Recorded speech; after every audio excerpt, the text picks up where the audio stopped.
Should I count out loud? No, you're okay. You're good. All right, go ahead. Cool. Hello, I'm with M North. This is Live in the Castro, and I am Haley Adams. M North is a tattooer, activist, and visual artist analyzing figurative depiction through large-scale immersive paintings and drawings on paper. Primarily self-taught and began tattooing in 2009 in Brooklyn, New York.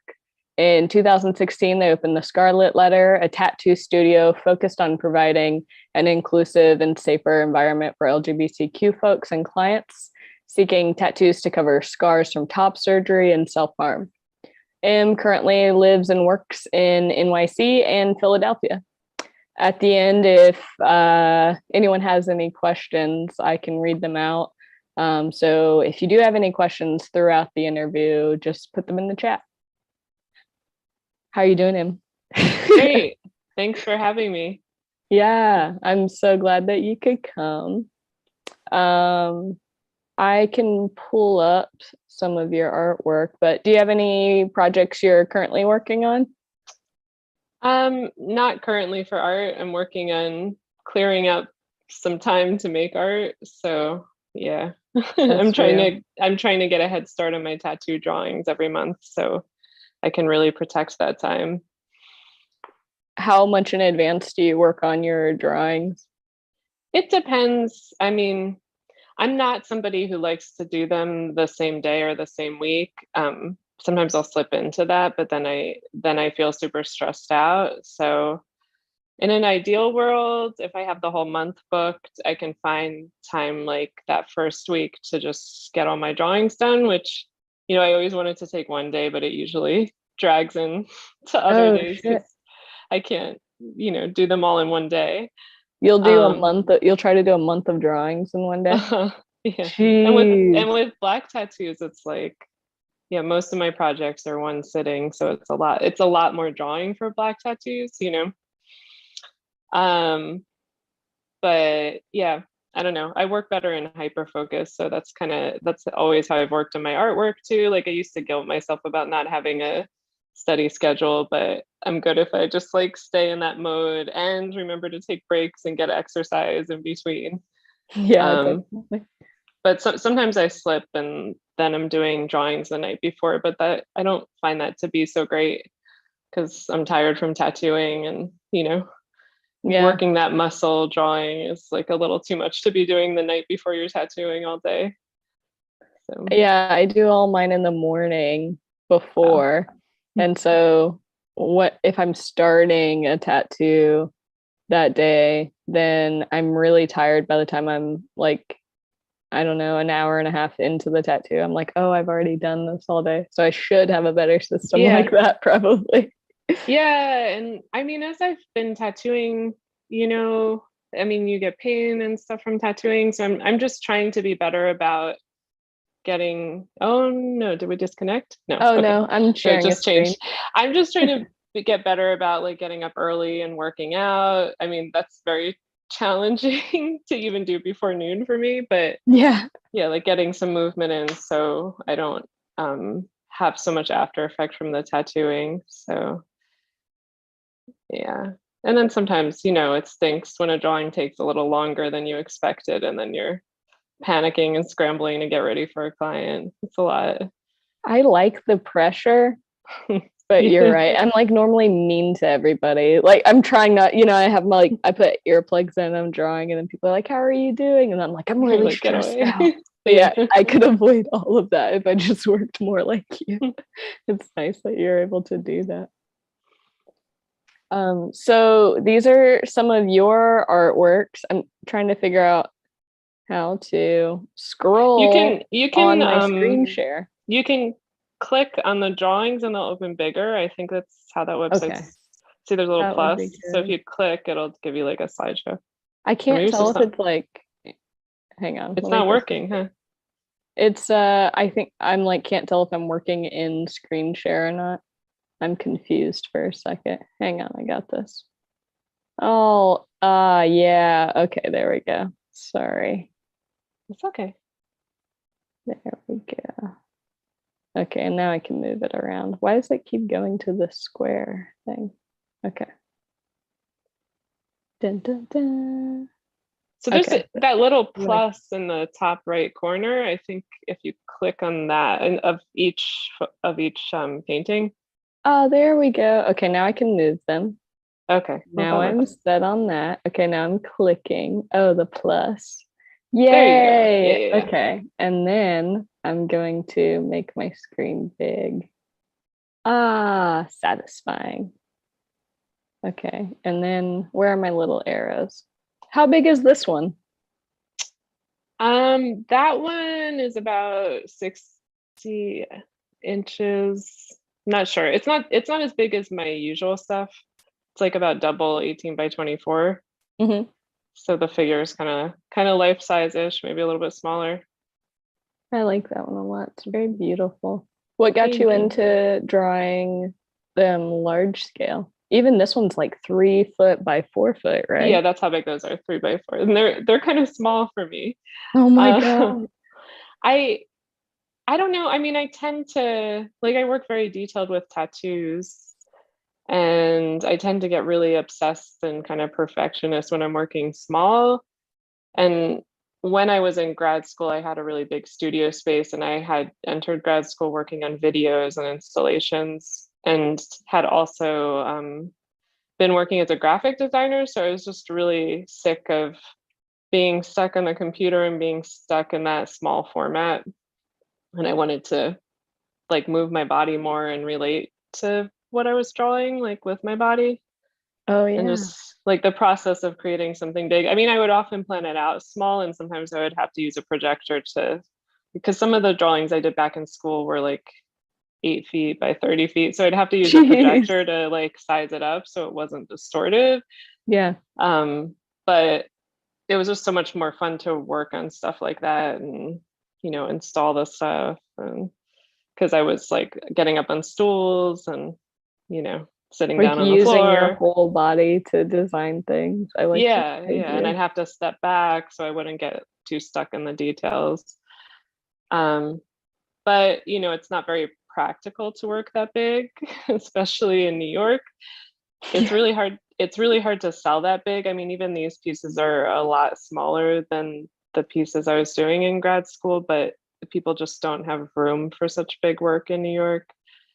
And I also didn't have the kind of studio space where I can make that work. So I've slowly been trying to work smaller and smaller, but it's tough.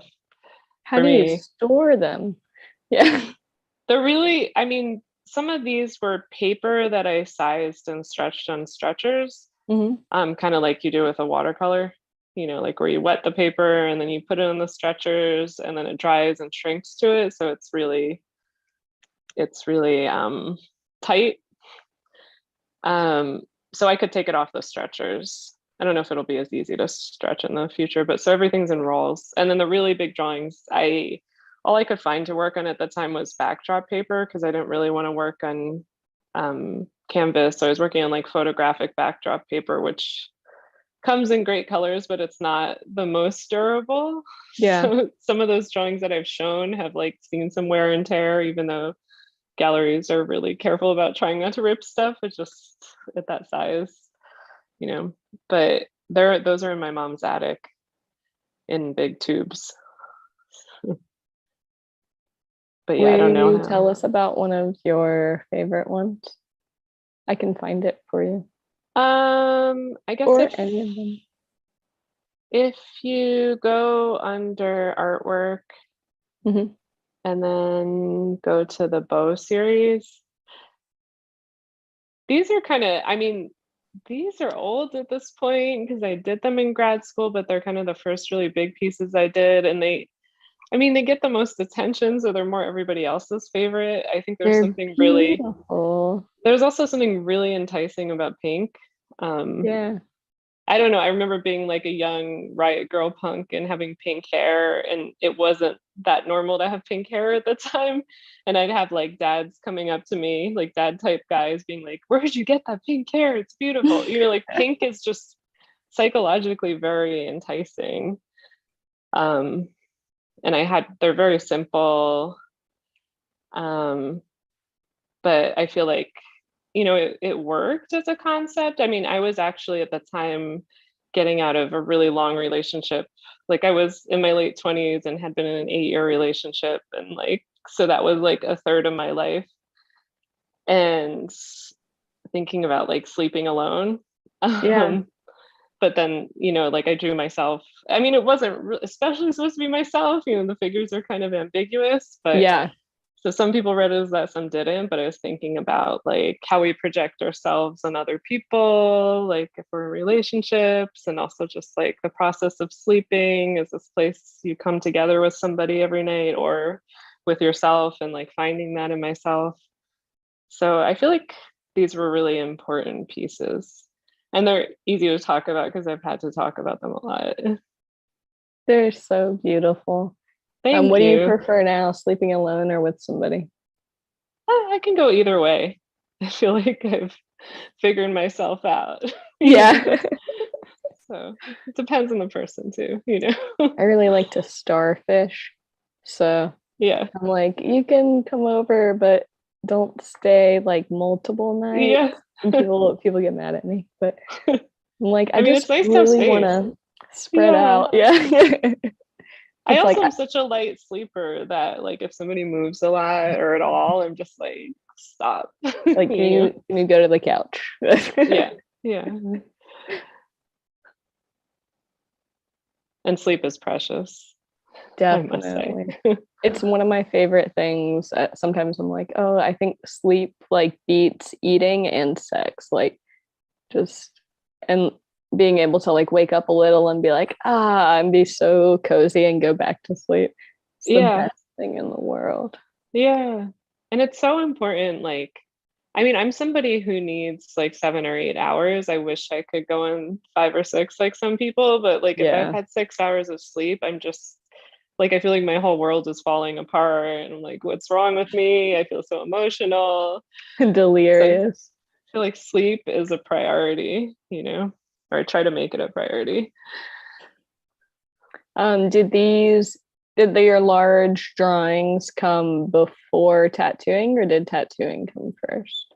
It came before because I didn't have the opportunity to start tattooing until after grad school. And that was all, yeah, like around this big kind of life change because I left like the world of like full-time salaried jobs with health insurance, mostly at nonprofits, because I thought that would be like an ideal way to give back to the world. Yeah. But you know, nonprofits are complicated too, so it's kind of funny thinking about that now because like when I was a young like queer punk, I was like, I'm going to work in a nonprofit and everything's going to be perfect. I'm going to But be I also, giving everything right to the world. Like yeah, we're just yeah. young and like figuring it out. And then you realize nonprofits can be corrupt and, you know, they can be very top heavy and all sorts of things. But yeah, so going to grad school for art was a really big choice because I came from a very working class background and like I also like put myself through college and kind of like fended for myself. I thought about money at a really young age because my family struggled with it and like, you know, their thing was like just get a job with health insurance. Yeah. So I had that on my mind for a long time. And even though I was like really lucky to for undergrad to be able to go to a like private art college, I was always like, well, what about health insurance? Like, Yeah. so yeah, it took until just kind of giving everything up, going to grad school, like doing this really risky thing, because like an MFA in art isn't the most practical thing. And getting out during the recession and then just like stumbling on the opportunity to tattoo at the right time. So yeah, the drawings came first and they didn't, you know, I didn't get to start tattooing until I was 30. With the health insurance thing, is that one of the things that would like deter you from the art world? I mean, I think still for me, it's still a struggle to like be in the art world. Like I'm still trying to crack that code. And like it was hard to get into tattooing. Like I feel like only because I was super stubborn, like I kept doing, because I started and then failed many times and like tried to get different people to teach me and it didn't work out, but I was just like, I can do this. And somehow, and back then it was like much harder to learn stuff about tattooing on your own. So, you know, I was really stubborn about it. But there wasn't like YouTube all over, you know. Yeah. And it was hard to get like, I mean, luckily New York had this, or I think it's still their Unimax, that you can, like anybody could walk in and get like a tattoo machine or equipment without a license, which a lot of people felt very mixed about. But other than that, it was really hard to get tattoo companies to mail you equipment or supplies. Yeah, so there was just less info. So I don't know, I just like kind of, you know, I got out of grad school, I was out of this relationship. I really wanted to become a professor, which is like a whole other thing. That's like very challenging to get into. But then I had this opportunity to learn to tattoo. And so I went for it. And like at that point, you know, I didn't have health insurance anymore. So I didn't really have the choice. And there had also been a recession. So it was much like I didn't want to go back to graphic design, but I knew I had a good resume for it. And I started interviewing for jobs because I was super broke, but I could only get half the pay I was getting 2 years earlier. Yeah. And there weren't many full-time jobs like in the area I worked in. So yeah, like it kind of found me at the same time. Like I wasn't like, I am going to take time off and like focus on tattooing until much later, you know. Was your family pretty supportive about going to tattooing? Or are they like, what the hell are you doing? Like, this is exactly what we asked you not to do. Just find some place that has some benefits. Yeah, maybe, but I feel like there's mostly just my mom and my sibling, and like they didn't voice their opinion too much, you know. Like my mom was like, oh, can you find a job? And I was like, for the first 5 or 6 years that I was getting into tattooing, like working part-time at nonprofits, like that's all I could really get, like in graphic design and communications. And like fortunately that like helped me get back on my feet and like have the time to become a better tattooer. But it also drew out my process. Like it took me 5 or 6 years to become what I consider a good tattooer, you know. That seems like the appropriate amount of time though.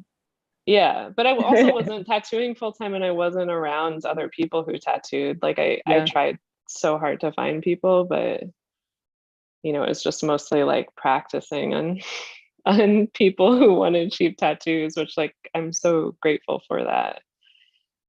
But where did you grow up when you were younger? Where were you at?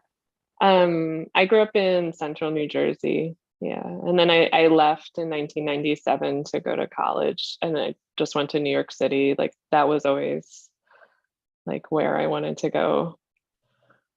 Growing up, were you always attracted to art and knew that that was going to be your thing?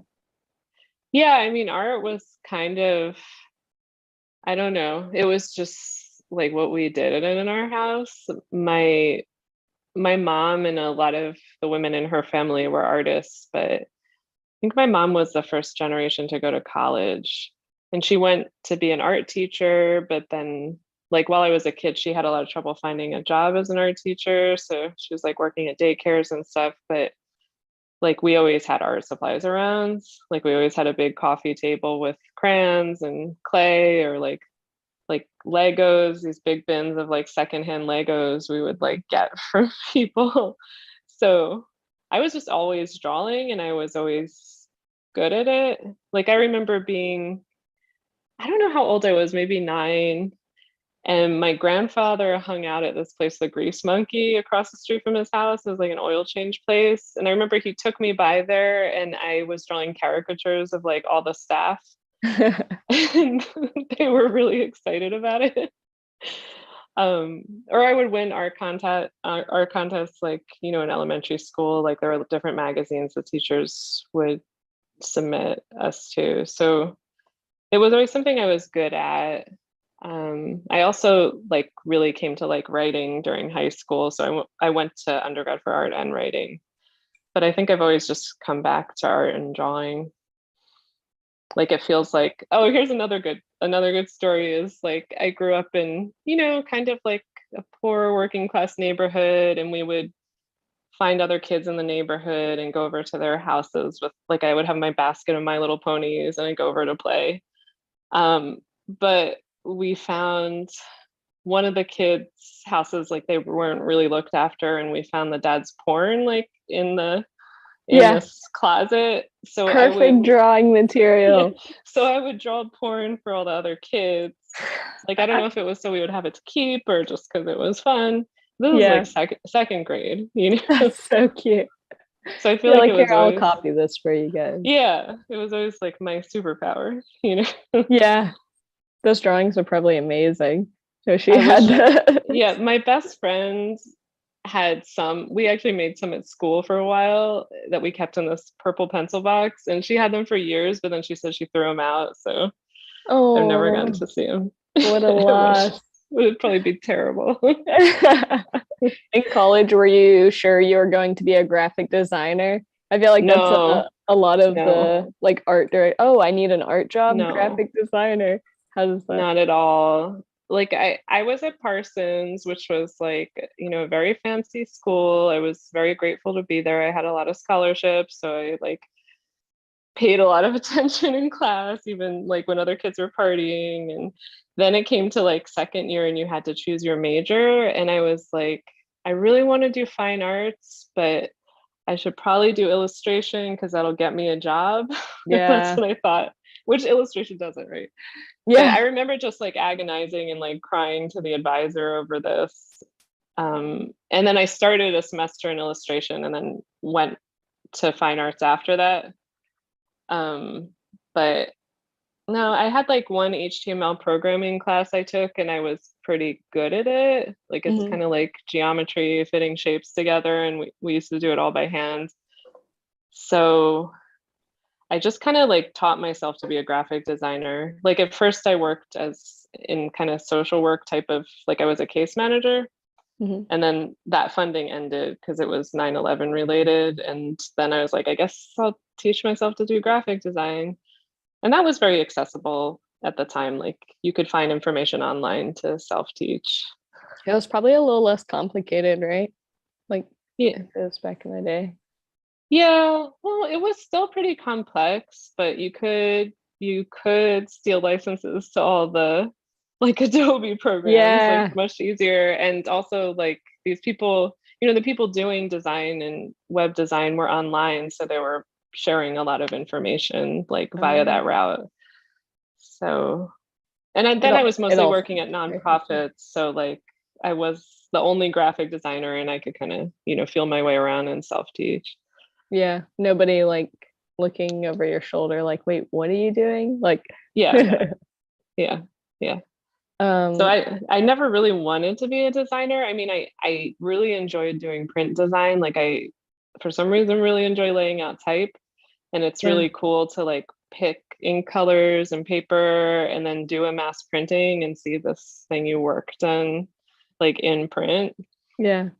But I think it had its, like I never had big goals in it, and like it had its expiration for me. Whenever you were working on your MFA, was the goal to get in teaching, you think? It's also cool that your mom was an art teacher. You have both of those things, like second generation, like, I want to teach and in the art. Yeah, I mean, that was like the only practical goal to getting an MFA. Like,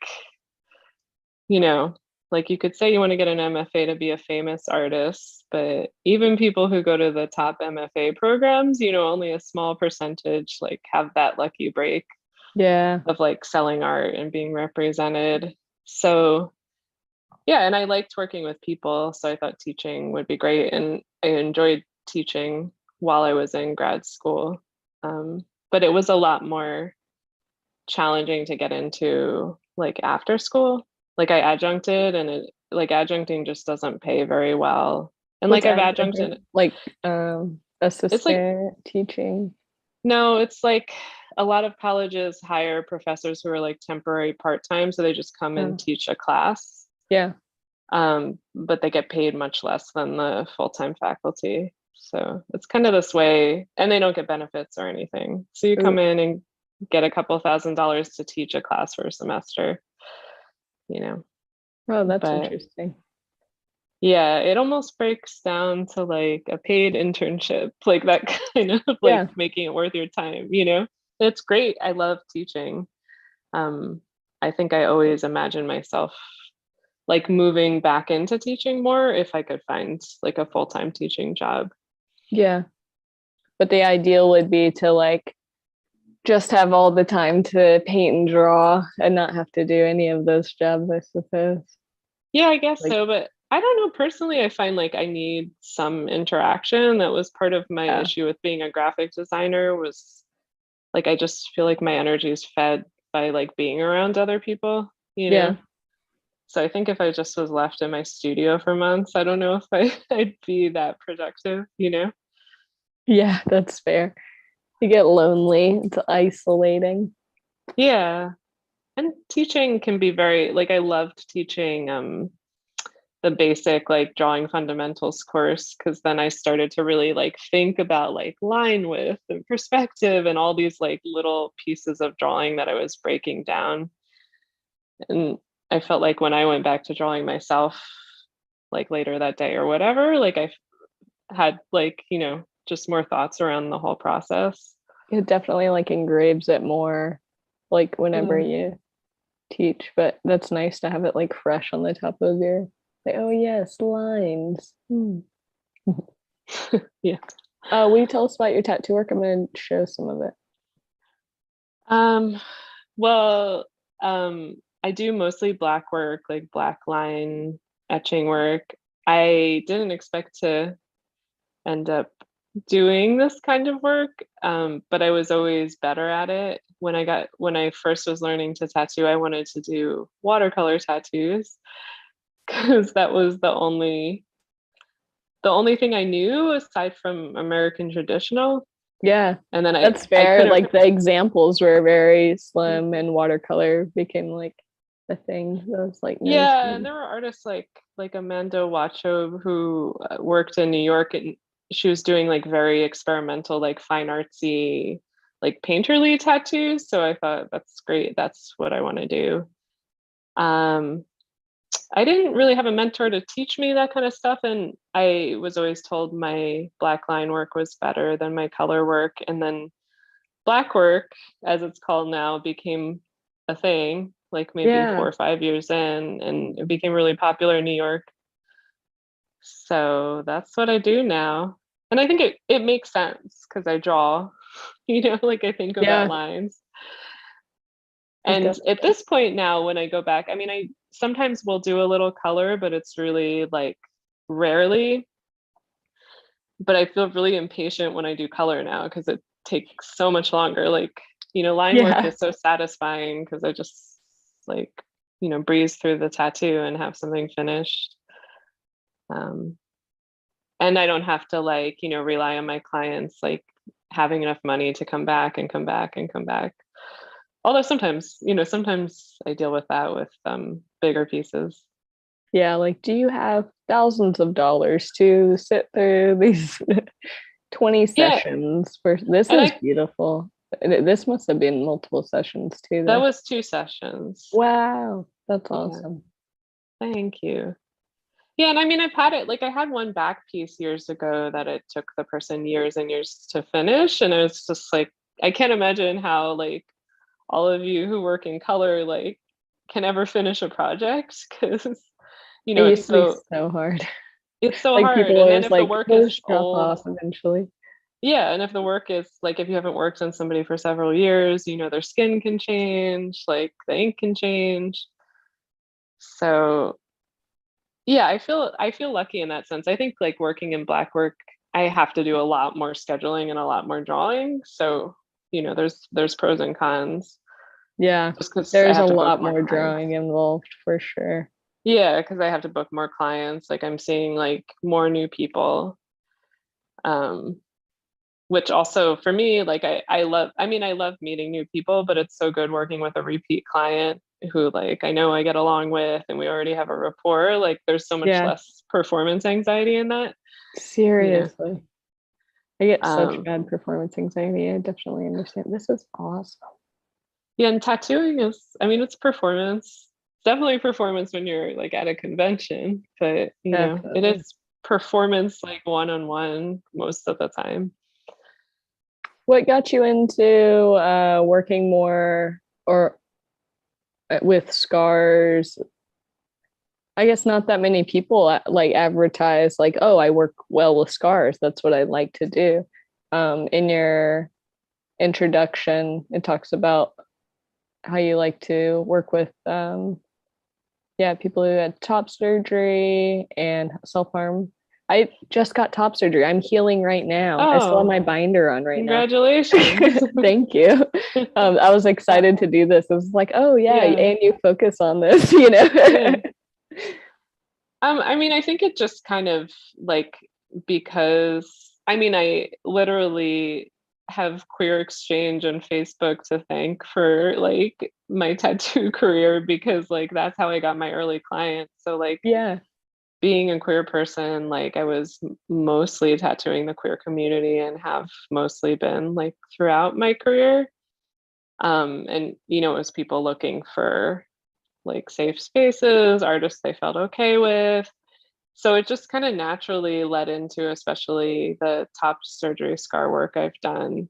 But I think at first, like earlier on, I didn't have a lot of experience with scars, and you know, there can be a lot of misinformation about like, oh, I can't work with something I'm not experienced with. But then, like, I realized I was able to do it, and I think that you know, a bigger part of it is just providing a space where the person has the amount of privacy they need. Like, that's if real. anything comes up, you know, whether it's pain or like emotions. Um, but I don't really, even when I work with people who have self-harm scars, like I'm not looking to like, you know, ask them like about their scars. Yeah, Like I just looking to normalize the process and normalize that they have the scars because I see so many people with self-harm scars. I mean, that's not like a good thing, but but it is that very there are so common. many people, but it's very common. And, you know, sometimes people feel like they have to explain. And I think I more just try to provide an environment where I'm like, no, you don't have to explain. This is normal. Like, you know, what privacy do you need? Yeah, that's a And then really good also, way to go about it too. yeah, and then also just like telling people that it can be very unpredictable. Like I can't guarantee how things will heal like with any tattoos, but with like scar tissue, it can be so unpredictable. Is it like with needle depth or just the way they heal? And does it go by freshness? Like I'll tattoo over scars, um, of course, you know, but I'm like, oh, if it's like a couple years old, because then I know like more Yeah. what's gonna happen. But what do you think? Like, do you have any advice for tattooing over scars? From what I've seen, like my clients who talk to their doctors about it have the Mhm. most information. So now I used to say at least a year. Now I tell clients to ask their doctors or their dermatologists, like Yeah, especially people who are really like, I don't know if I'm ready, because I'm not a doctor and like I can't make that judgment. Like I can tell them that, you know, all scars are unpredictable. Like some will shrink and the tattoo won't look so good, or some like won't heal the ink in because there's so much scar tissue, or some scars will be hypersensitive, some will have lost sensitivity. And that can even vary in one person, like if I'm working on somebody's chest. absolutely. Like Um, one area can be numb and the next area can be hypersensitive. yeah, Mm. but just like also just letting them know that, yeah, like I can't guarantee the tattoo's like gonna look great forever, like with any tattoo, you know, Yeah, because it can be really definitely. unpredictable. And also letting them know that like if there is too much pain that we can, you know, then end the session and continue another time. Have you ever I have I have this huge scar down my spine from when I broke my spine. It's very sensitive, and it's like deterred me from getting a back piece so far. But I think I'm ready to do like something on my back. But I think I'm going to use this numbing stuff I used on one of my clients that worked really well. We tried a few for him because he was like very sensitive. That's like the Tattoo Numbing Co. one. And I'm like, okay, that gives me hope because I know that he could last he's very, very sensitive. He could last actually 2 hours versus like he couldn't stand the 30 seconds on the skin kind of thing. Have you ever been like, oh, maybe we'll try numbing it? Yeah. I mean, do you ever have issues with the skin texture changing with numbing cream? I think it does change a little bit. But overall, like the healing isn't that affected. So I did this entire back piece where we did numbing cream the whole time. And I will admit I did have to work slower. But as far as like the healing went, there wasn't a big difference. It was just like the skin is a little like, I guess the blood vessels are more shrunken. So it's like this, like it's slightly more rubbery. So I had to slow down. But other than that, it went fine. Yeah. I mean, for me, I know there's some numbing creams you can put on before the appointment. Is this is that what your client used? Yeah, we put it on and we leave it on for an hour and a half beforehand. I haven't won't really do much. I mean, like Bactine and Vaseline is fine. You know, like I'll use like Bactine or like some of those other lidocaine brands that are like you know for tattooers. Those are great. But I find the skin has to be open first, you know, for it to work well. And like usually more recently I just kind of try to finish as I go, especially if it's a sensitive spot. Like so I'll do but like I can because it's line work. So it doesn't always work so well for me. But, like longer tattoos when somebody's having trouble pushing through to the end, I do. And you know, if somebody wants to get a numbing cream like that, then I just warn them that the tattoo might take longer. Yeah, which is like time is money, and like, is it worth it? You know, to not feel the pain for a little bit. Yeah, that's real. But it's good to know about that cream because I feel like if there was somebody who couldn't sit through a tattoo, that would be useful to have. Yeah, and they like just want the shit covered, but like they cannot do it. I can send the name of that one. Yeah, that would be great. And we tried Dr. Numb, and it was like fine, but this one, the Tattoo Numbing Co. one, I'm pretty satisfied with it. Well, it's lasts forever, but you know. Yeah. I have more. Oh yeah, when did you first get into the idea of tattooing, and why did you go the self-taught route? I mean, like in like early high school, you know, things were not really on the internet because we're talking 90s, and I was like a weird smart kid. My best friend and I found zines in this very roundabout way. So then I started making zines, and like through zines, I found Riot Girl and Queer Punk, and I found out about being queer. So just like being that young punk riot girl, like tattoos were always interesting for me. Yeah. But I did still, like I knew I had to get a job, and it was still the late 90s, so people were not that tattooed. And then tattooing was illegal in New York until 1996, which I was not aware of. So I moved to New York in 97, and I knew I kind of like wanted a tattoo. Yeah. I didn't know it had just been legalized. There were not many shops. I at first wanted tribal armbands because a lot of like cute girls I knew had tribal armbands. Yeah. Thank goodness I didn't get it. And they were in the movies and stuff, and they're like looked all hot. Yeah. And it just would be so wrong and so hard to like take off of my body. So I'm so glad I didn't get it. But I have covered my first tattoo just because I got it right there, and it's a very obvious spot. I got a human heart, which like there wasn't a real reason. Oh, that's good though.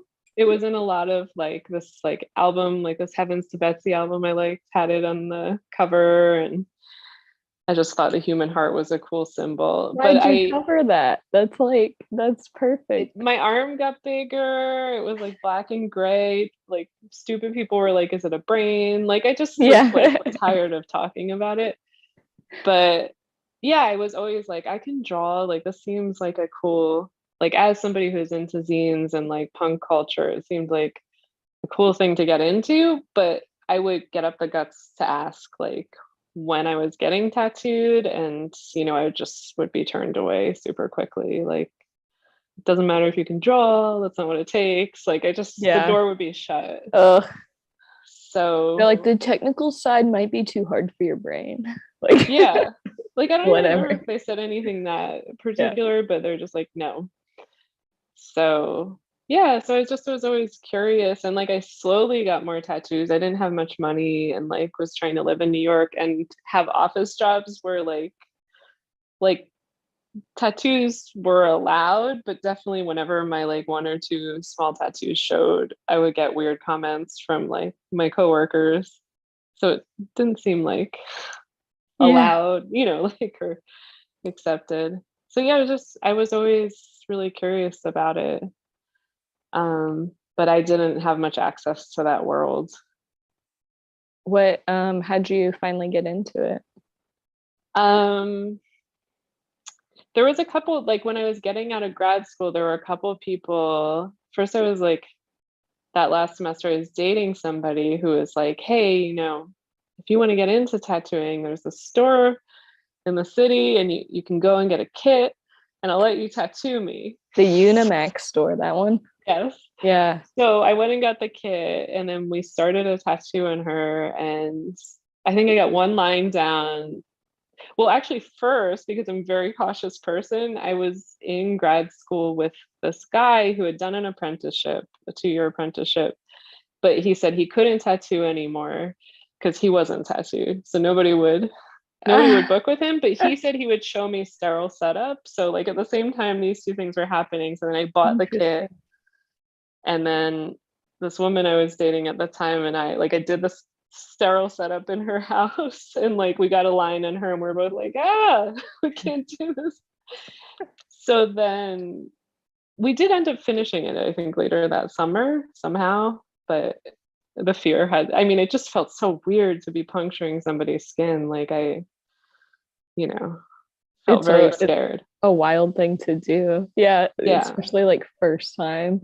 Like I'm scarring you and injecting ink, and it could go so badly and then just last forever. Frightening. So scary. And then I think I did a small tattoo on my own thigh, but I was just like, I can't figure out, like there were these big, heavy, cheap machines that came with the kit, and like, the technology was just so different. And then this guy in San Francisco who had been tattooing a long time, I think I liked when I saw somebody in New York with a tattoo I liked. So I reached out to him and he's like, oh, I love your artwork. I was like, actually, I would love to tattoo. And he's like, oh, I'm opening a shop and hiring apprentices. So came out for a couple months. Yeah. Came out for a couple months. I was really broke. It was like right after grad school. I would commute really far, get to his shop, but his shop wasn't open yet. And like I would help him hang up drawings and talk to him. But like 2 months went by and then I lost my housing, and just like was like San Francisco isn't happening. Like I had some family stuff to deal with. So I ended up back in New Jersey at my mother's house for 2 months. And then I was like, I'm just gonna move back to Brooklyn. And at that time, Brooklyn housing was already getting much cheaper than San Francisco. So that's how it started. Did you learn anything in the couple months whenever you were up there? You're just like, you're helping them put it together. We didn't even start working with the machine. But then I was really fortunate. There was this guy, I had this good friend in grad school who was from the Bronx and really hooked into the community there, which is, just north of Manhattan. And she knew this guy who had his own private studio in this garage. It was beautiful. He had like all the fancy tattoo chairs and the walls were painted red and big TVs. And he was just willing to sit with me, and he told me to design something, and then he tattooed it on my leg, and then I finished it. So he just did this Cool. thing. I hardly knew him. And then he was always like, oh, later, you'll tattoo me, you'll get me back. But like, I can't find the guy. Oh, that's cool. Yeah, it was so sweet. Was he able to tell you about the machines at all? Yeah, I think so. I mean, it was so long Yeah, ago, but totally.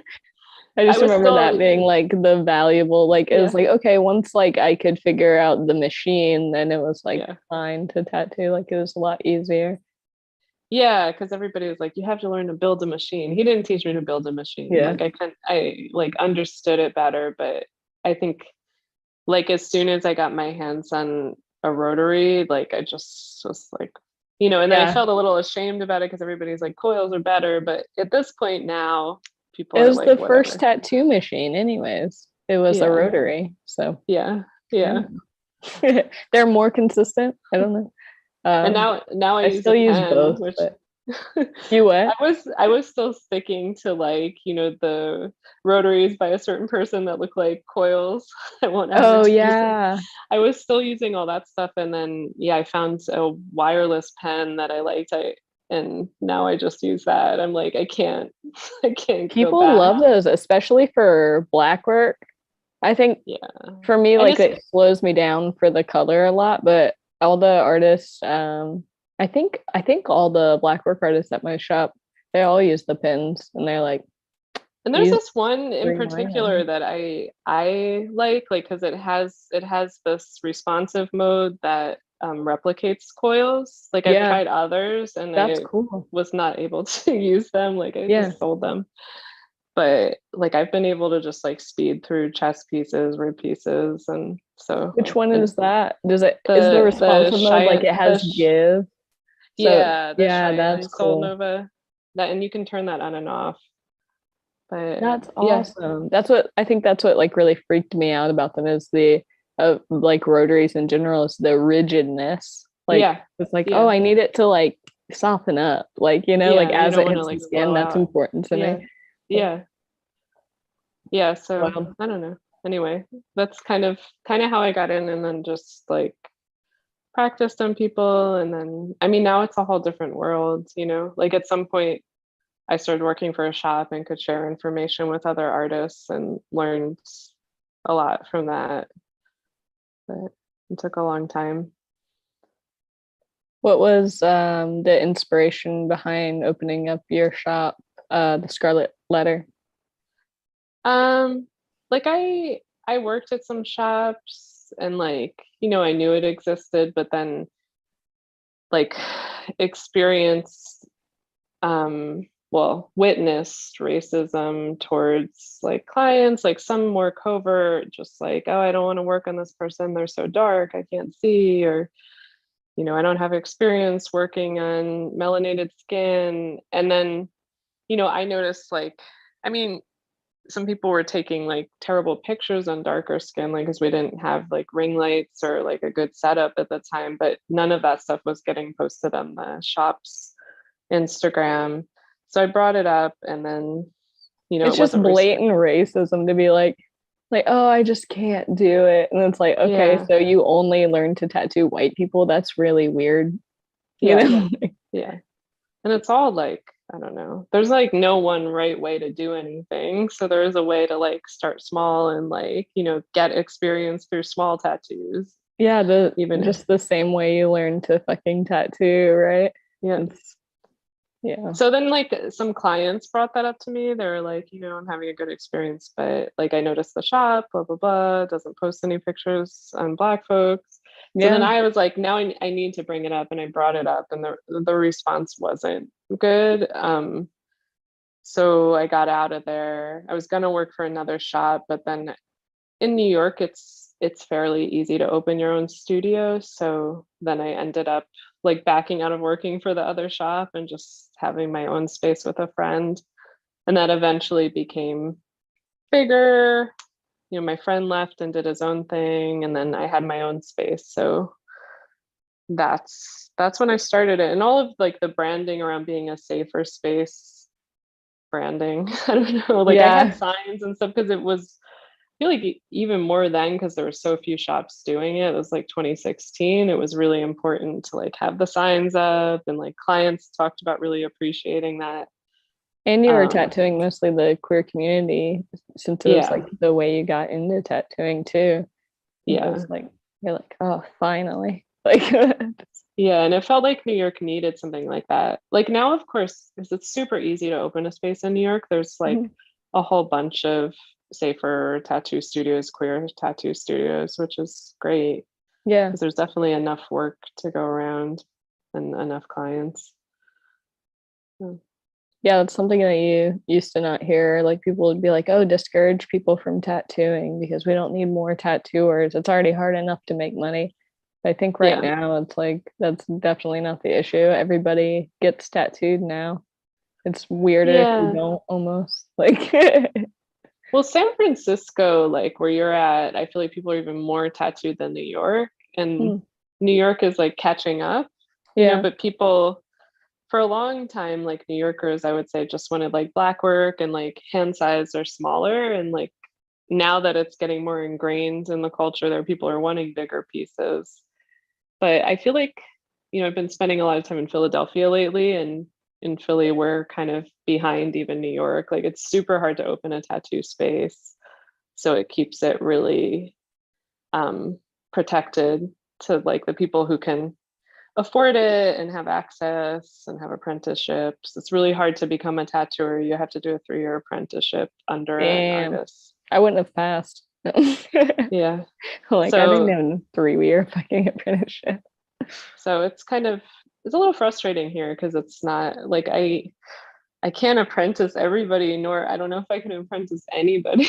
You know, like especially not for 3 years. Yeah. Jesus. And just like the like time and like figuring out what's a good trade for my time so I can actually like make the time to sit there and do it. It's so complex.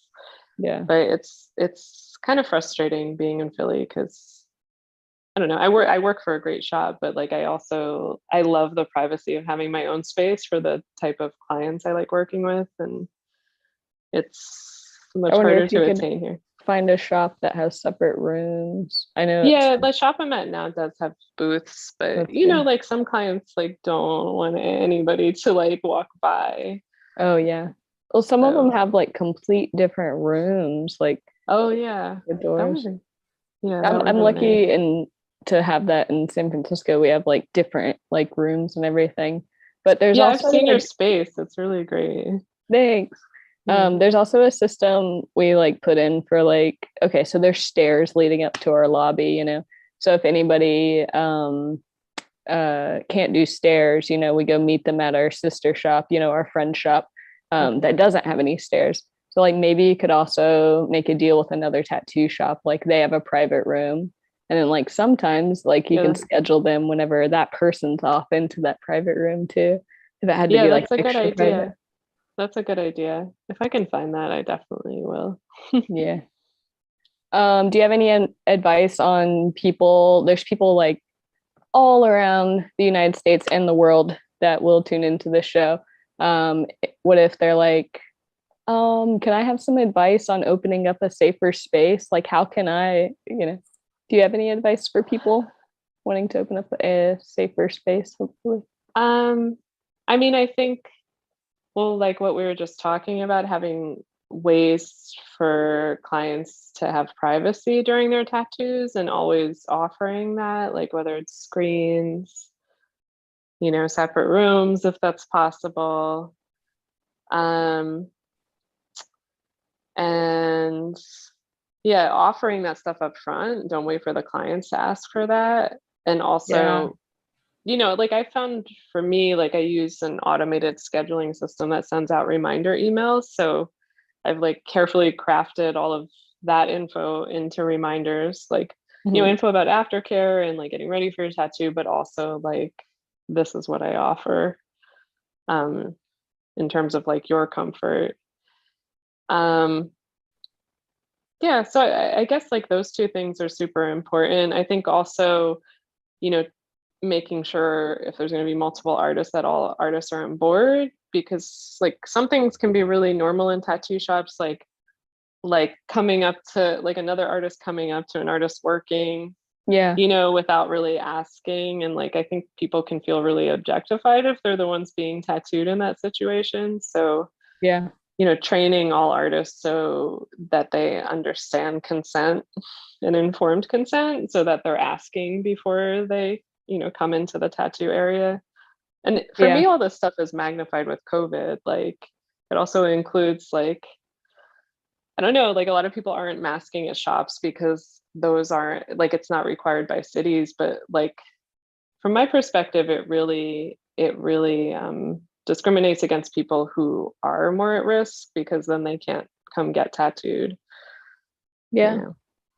I mean, for any of the vulnerable population, it's also, like everywhere. Geez, luckily San Francisco, they kept it going longer, but I still am like, oh my God, I'm masking in the shop and like requiring my clients to. Because I'm like, yeah, same. But like, I feel like I'm one of the few people, you know, yeah, or when I've walked into restaurants to get takeout and stuff, like, I mean, of course I want things to be back to normal, but people are acting like it is and still getting COVID. And there's so much going around too right now. Yeah. And it's tough. Like, I mean, I even myself, as somebody who masks everywhere, like people will look at me weird, or like it's really hard to ask. Like if you're in a disempowered position, like say you're a tattoo client, it's really hard to ask your tattooer to mask because you don't know if they're gonna react in a negative way. Absolutely. So I think it's like all of those conversations are really important to have. Like That's ahead of great. time. Thank you. Yeah. What do you see yourself doing in the future? It's my last question. I don't know. I'm trying to figure it out. I mean, I keep working towards like carving out more time to make art, but I had this brief kind of COVID crisis where I was like, maybe I'll become an art therapist, and then I decided not to. Just that because sounds I don't. Fun. Yeah, yeah, it does. But then, you know, like I talked to some art therapists, and it's a very hard time to be a therapist. And I just decided I didn't want to go back to school. But I would like to work. I mean, like I can't tattoo as much as I used to. Ultimately, I would like to tattoo like once a week and work towards teaching more or towards making my art full time if I could get there. Yeah. Yeah, that would be amazing. And just having more time. I just decided I'm just gonna check this chat real playing back. Yeah, that was me. I'm sorry. I like tried to fix it fast enough, like to press mute fast enough. Yeah. Sorry, I got disrupted. I wanted to like, I was checking the chat for any questions, but there's like multiple channels to go through. I don't see any questions currently. Well, I'm going to do my closeout. Thank you very much for coming and answering all these questions and telling us about yourself. Thank you so much too for having me. No problem. My pleasure. You can follow M at M16. Is that your handle? Just M16? Yeah, so it's EM16. Perfect. You can follow this interview channel at Live in the Castro Tattoo. Also, all of the interview channels are on Reinventing the Tattoo. And you can follow me at Haley Adams Tattoos. Oh, actually, it's H Adams Tattoos now. Yeah. Thank you very much. I'm gonna close out. Thank you. See you later. Have a good one.